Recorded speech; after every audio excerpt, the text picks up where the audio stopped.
Hey, what's going on, everybody? My name is Corey, better known as the Seaman. Now I want to welcome you to another edition of the Seaman's Cinema.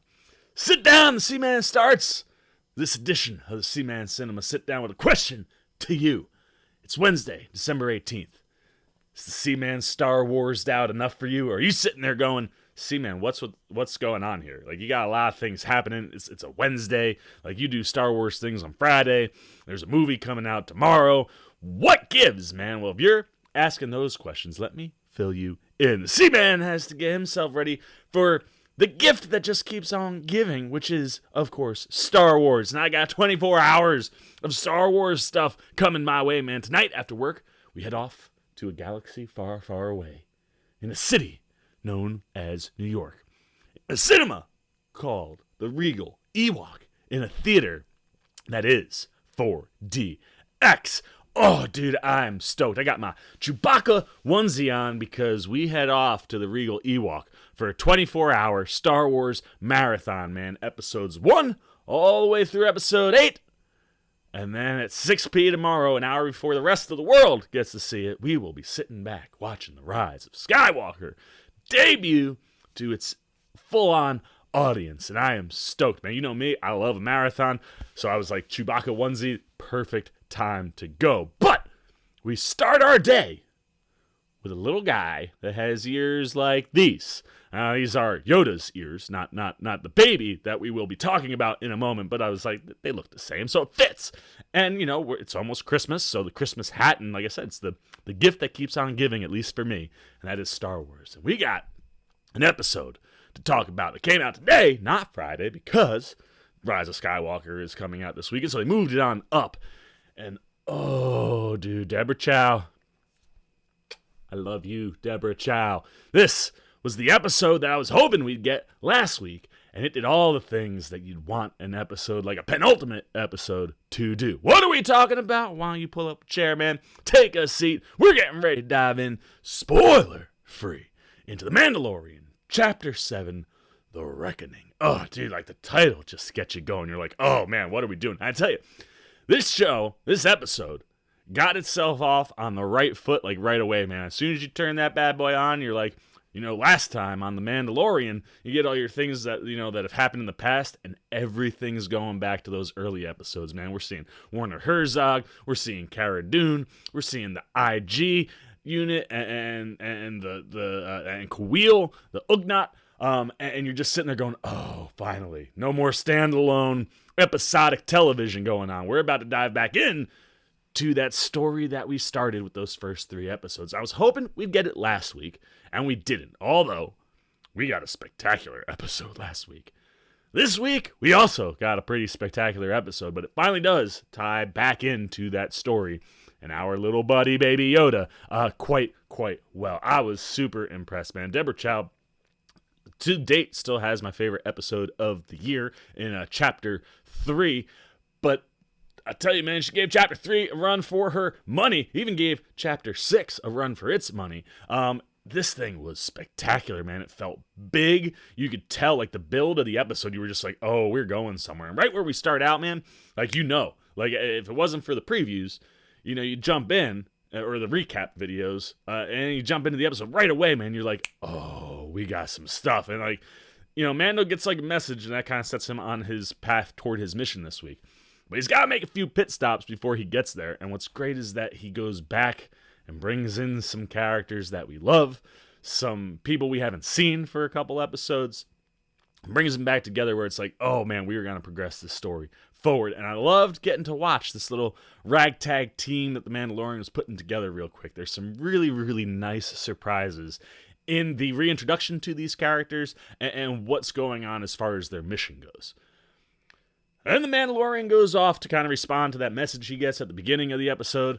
And from that point forward, man, everything that goes on in the episode is just great, man. Like, it's the type of episode that kind of, like, continually is piquing your interest. It's, like, pulling you forward. And just when you think, like, all right, we got a pretty direct route from, like, point A to point B, you get a little tiny detour because, you know, sometimes people got to sleep and stuff. And you get this spectacular scene in the middle of the night that just looked marvelous, man. Like lightsabers, there are no lightsabers in the episode, but lightsabers, blasters, which are in the episode. Oh, they pop so well when it's dark out, man. You get this really cool sequence that leads to a really big moment that maybe one of our characters was trying to show, like, hey, I can do something here. Maybe let me do it. Well, maybe he gets to do it this time, and you're just like, oh, dude, like. It was like just the perfect everything about this episode was just the perfect build, man. Like you were just constantly going here, and then when you think you might plateau and like, oh, we're just gonna chill, no, something new comes and you're coming up and you're coming up and you're coming up. By the time you get to the end of the episode, you're just like jaw on the floor, like what? No, yeah, no, I need. And what's cool here, man, is like we've all kind of been contemplating, right? Like Game of Thrones has established that the penultimate episode is the episode that matters the most, man. Like, it kind of got this trend where we've seen take off in other TV shows where it's like, this one's the one that's real important because the last episode's got to, like, wrap up this story and set up next season. But what's cool here is this episode kind of feels like an episode that may have been one split into two. Granted, two different directors, so it's not one giant episode split into two. But the way it's delivered, the way the story is delivered, that 8th episode, just as important as what we get here, man. And I am ecstatic to see where that takes us. But what we do get in the episode, man, we get some solid Mandalorian stuff. Not so much backstory, but just like getting to see him interact with the people that he interacts with in this episode, and the way they kind of formulate plans and how they're going about things. It's a really solid episode for Mando. Granted, he doesn't do as many things as we've seen him do. Like last week, man, that was the Mandalorian's episode last week. He was phenomenal. But here it was nice to watch him interact with the characters that they kind of put at his feet for this episode and include into the story. And when you have that solid performance, backed up with, a story that's like, it's just grabbing you and pulling you back in, man. Last couple we've been able to sit back and just enjoy. This one was like, hey, come here. I got something to tell you. Remember these things. We're going back, man. And it all builds to a finale that isn't quite as spectacular as Chapter 3 that Deborah Chow did, but, oh, is it big, man. You get to just see visually things that are you're like, oh, man, I didn't think we'd see that again, like, considering where we are in the Star Wars world at this point in time. You're seeing all this stuff, and then you get a character that shows up, and you're just like, okay, where we go now, and where we leave off, like, peril, man. Like, the things are going down at the end of this episode, and this is the thing that just kind of draws you immediately into the next step. I can't wait for next week, because it is kind of like a traditional cliffhanger to a degree, man. There's stuff going on at the end of the episode, and it almost felt like it just kind of cut itself off randomly. But I thought was handled quite well, and certainly emotional impact style, man. Like this is an episode that, like, you can sit back and see what it is that Jon Favreau and Dave Filoni have been building over the course of these 7 episodes. It is like one of those things where it's like all these little things are starting to come together and make sense. And granted, not everything has come together. We still got some questions outstanding in the universe of The Mandalorian. But it all kind of comes together to a head where you're just like, oh no, man. Like, there are some big stakes in this episode. There's a lot on the line, and I'm just fascinated to see where we go, man. Like, it's one of those things, you're gonna get to the end of the episode and go, oh, I can't believe I gotta wait a week and like 2 days to see what happens next. But it is an episode that just, it's constantly entertaining or surprising you with little things, and it was all the little things that they did in the episode that I loved, and the performances that we get from the entire cast here is really good, man. Like, we get to see faces we're familiar with, we get to see some new faces, and everybody I thought was rock solid. And you, like I said, you get to the end of the episode and you're just like, yeah, anybody that was worried, this show is still the best, dude. It's so good. And it was that thing where it was like, it felt like we were stalling, but, you just kind of enjoy the episodes. Well, now we're not stalling, man. We're putting our foot to the pedal, and we're propelling this bad boy forward into something that I think it could be very, very interesting as we get to where we get. And the other nice thing too is this really kind of puts into even more context where we are within the Star Wars universe, and things that have happened versus things that are coming. And I enjoyed that, man. There are a couple really nice, like, oh no type moments in the episode, and I thoroughly enjoyed everybody that shows up, and of course, obviously, the Mandalorian. But we didn't talk about our favorite guy, man, little Baby Yoda. He is in this episode, and once again, we are seeing Baby Yoda do some of the cutest stuff we've seen Baby Yoda do, man. There's one shot where, like, you see him in a way you haven't seen him before, and you're just like, that's adorable. And then immediately the thing that he does that follows that, you're like, this Baby Yoda is just great, man. Like, he's always putting a smile on your face, and he has a few big moments. This might have been Baby Yoda's biggest episode, man. He gets some real nice moments in the episode to make us laugh, or to surprise us, or to really shine.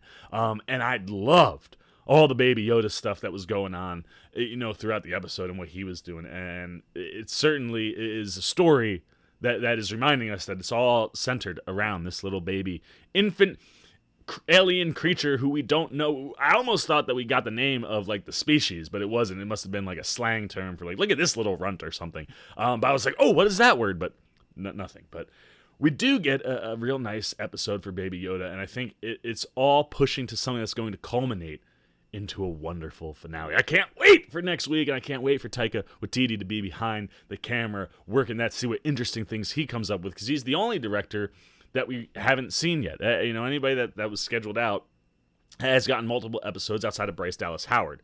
Instead of having 2 Bryce Dallas Howard episodes, we get 1, and we get Taika. So I'm real psyched to see what Taika does and where it goes, because like I said, where we leave off, you're just like, give me that episode right now. Give it to me right now. Now, the other thing, too, with this episode, I will note, there is a special clip for The Rise of Skywalker, which drops tomorrow night.